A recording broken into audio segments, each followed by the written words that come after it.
Bigfoot, crop circles, Margaret Thatcher being a real-life lizard person wearing a suspiciously human-looking skin, hoaxes have been around as long as anyone can remember. Believable or not. Actually, scratch the believable bit. There's still idiots out there that believe the world is round. Huh, what f***ing morons. Get your tinfoil hat at the ready, guys. We're going in. I'm Ash from What Culture, and these are 8 movie hoaxes that completely fooled everyone. 8.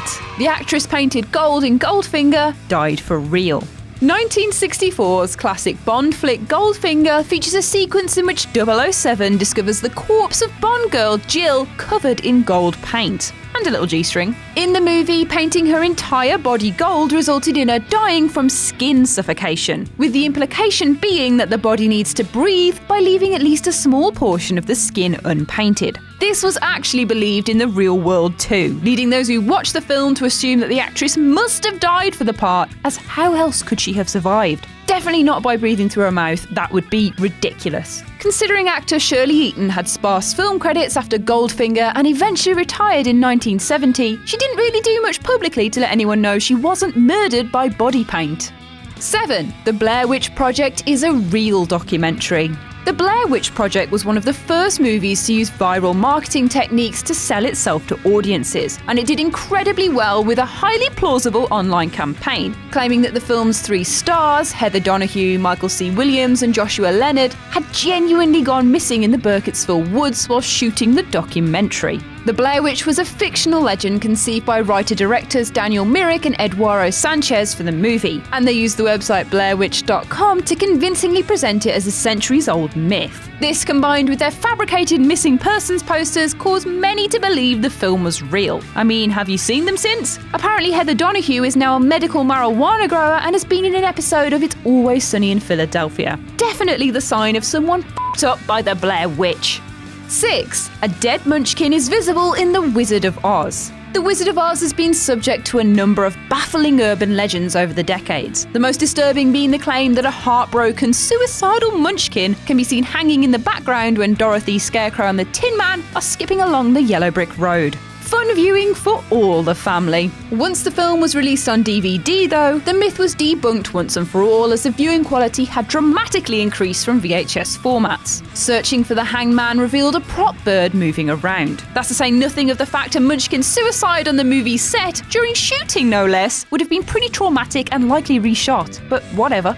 5. The Shining was Stanley Kubrick's confession to faking the moon landings. The most elaborate theory claims that The Shining is effectively Kubrick's veiled confession to, and apology for, helping fake the Apollo 11 moon landings. It's been a long-standing claim that the 2001 A Space Odyssey director helped create the hoax moon landing footage, and many believe that The Shining contains key clues to confirm that. First off, there's the fact that Danny Torrance wears an Apollo 11 sweater. The carpet pattern of the Overlook Hotel resembles a launch pad. The fruit drink Tang is visible, which is a drink commonly consumed by astronauts. A Native American mural on one of the hotel's walls resembles rockets taking off, and the iconic Room 237 refers to the mean distance of the Earth to the Moon.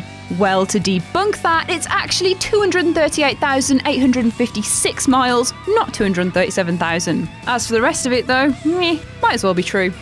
4. Jared Leto sent used condoms to his Suicide Squad co-stars. In the months before Suicide Squad hit cinemas and everything was good and bright in the world, there were increasingly popular reports of Jared Leto's erratic on-set behaviour while trying to get into character as the Joker, including sending a live rat to co-star Margot Robbie's trailer. The most shocking incident saw Leto's castmate claim the actor sent him and others used condoms, something backed up by Leto himself. Ugh. This prompted much audience disgust online, with many fans committing to boycotting the film as a result. However, Leto later admitted to be joking. Clearly, it was in the interest of the movie to sell Leto's twisted method of getting into character as the clown prince of crime. Though once the stunt backfired spectacularly, it was basically too late to put it back in the box. Much like a hot load in a used condom. Eh, Leto?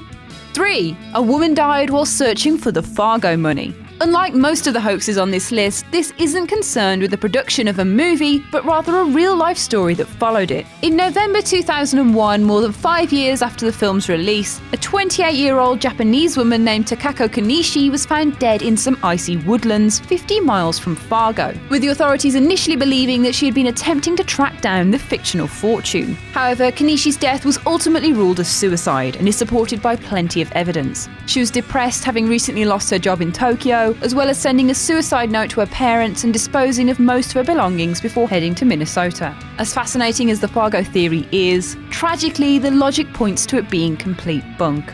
2. The ghost of a young boy is visible in 3 men and a baby.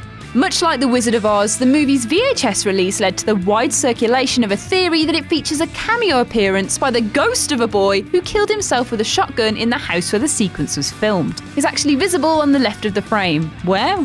Oh, there he is! Though the steep angle of the shot does indeed make the figure resemble a young boy, this was ultimately solved incredibly easily. The object is in fact a cardboard cutout of Ted Danson's character, which was intended to be used in a subplot eventually discarded from the film. The movie was actually captured on bespoke sets, but to be honest, that doesn't stop any ancient burial grounds doing the trick, so I reckon this one's still open.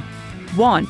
Cannibal Holocaust is a snuff film. Cannibal Holocaust remains controversial for its numerous sequences of real violence against animals, but at the time of its release, many media outlets claim that many of the film's human deaths were also real. People really do love the whiff of death when it comes to these films, don't they? Jeez. Director Deodato was eventually arrested and charged with murder, and his protestations of innocence were further clouded by many of the film's actors signing contracts preventing them from making media appearances until a year after its release. Eventually, the actors were convinced to appear on an Italian TV show, while Deodato extensively detailed the film's impressive special effects to the court, leading to the charges eventually being dropped. Why he would actually film killing a bunch of people and circulate it himself is the real question here.